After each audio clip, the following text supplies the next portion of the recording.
Hello, કેમ છો બધા? મજામાં? બધાને મારા જય શ્રી કૃષ્ણ. આજે આપણે એક ચટપટી એવી ચટણીની વેરાયટી લઈ આવ્યા છીએ.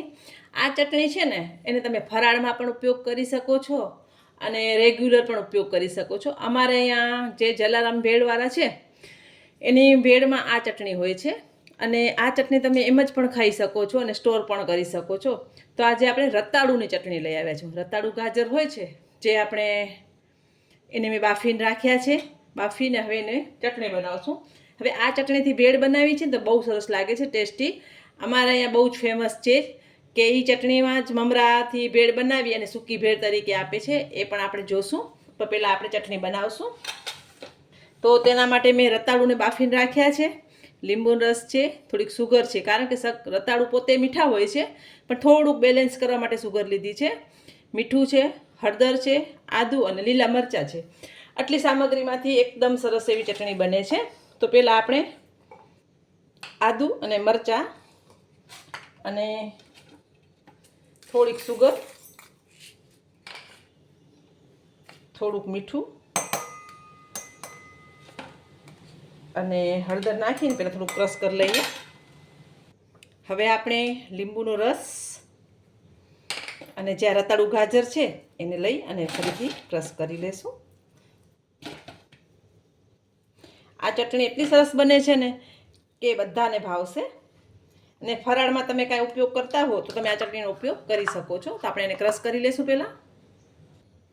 તો આપણે ક્રશ કરી લીધું છે. હવે આને આપણે આવી ચાળણી કે કોઈ પણ લઈ એમાં થોડુંક ચાળી લેશું. કેમ કે ઘણા લોકોને આદું નથી ભાવતું હોતું. તો આમાં આપણે ચાળી લેશું તો એકદમ સ્મૂથ ચટણી જેવું થઈ જશે અને સરસ થઈ જશે. તો આપણે ચાળી લઈએ પહેલાં. તો એકદમ ટેસ્ટી એવી ચટણી આપણી રેડી છે. તમે જોઈ શકો છો એકદમ સ્મૂથ થઈ ગઈ છે. અને આ ચટણી છે એ આવી થીક જ રહે છે. આનામાં કોઈ પાણી બહુ નથી પડતું. તો આપણે એને લઈ લેશું, આમાં સર્વ કરી લેશું. અને હવે આ જ ચટણીમાંથી આપણે થોડીક ભેળ બનાવીને બતાવીએ કે કેવી બને છે, સૂકી ભેળ. તો ભેળ માટે મેં અહીંયા કાચી કેરીની સિઝન છે તો કાચી કેરી લીધી છે, લીંબુ છે, લીલા કોથમરી છે, લીલા મરચાં છે, ડુંગળી છે, ટામેટાં છે, લાલ મરચું છે અને સેવ છે. સાથે મમરા લીધા છે મેં. તો આપણે જે આ ચટણી બનાવી છે એના ઉપયોગથી જ આપણે ભેળ બનાવવાની છે. તો આપણે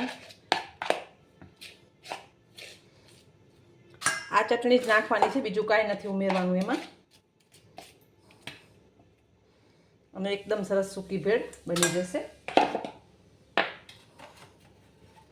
થોડીક સેવ, મમરામાં સેવ નાખેલી જ છે,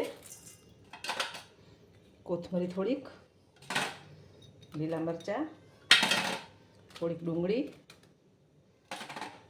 થોડાક ટામેટાં, થોડુંક લાલ મરચું,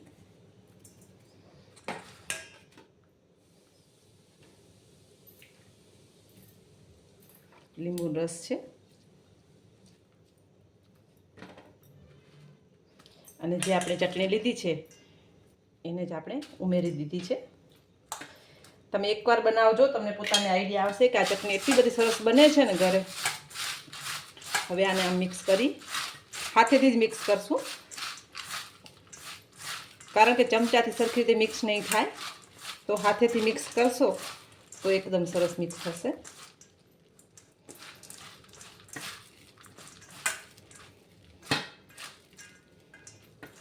તો જોઈ શકો છો એકદમ સરસ આપણી સૂકી ભેળ તૈયાર થઈ ગઈ છે, જે ચટણી બનાવી હતી એમાંથી જ. તો સર્વ કરી લેશું.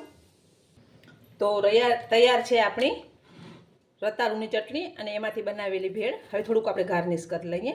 થોડીક આપણે સેવ, થોડીક કોથમરી છે, જે કેરી લીધી હતી આપણે કાચી કેરી એ લઈ લેશું, સાથે થોડીક ડુંગળી, ટામેટાં છે,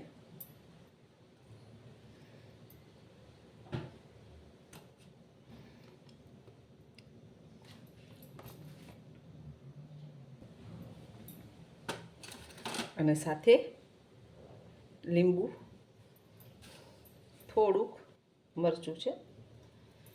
તો આપણે ચટણી સરસ મજાની બનાવી હતી. એ ચટણીમાંથી જ આપણે સૂકી ભેળ બનાવી કે ક્યારે તમને બહારે જવું હોય ફરવા અને આ ચટણી બનાવીને સાથે લઈ જાઓ છો અને બીજો તમારા મમરા હોય સાથે અને સેવ હોય અને ડુંગળી ટમેટા હોય તો તમે સૂકી ભેળ બનાવીને તરત જ સર્વ કરી શકો છો અને બધાને ભાવશે. એકવાર ચોક્કસ આ રેસીપી ટ્રાય કરજો. ટ્રાય કરશો તો તમને ખ્યાલ આવશે કે રતાળુ ગાજરની પણ આટલી સરસ ચટણી થાય છે. અને આ ચટણી મેં તમને કીધું એમ કે ફરાળમાં પણ તમે ઉપયોગ કરી શકો છો. તો ચોક્કસ તમારા ઘરે આ રેસીપી બનાવજો. બધાને મારા જય માતાજી.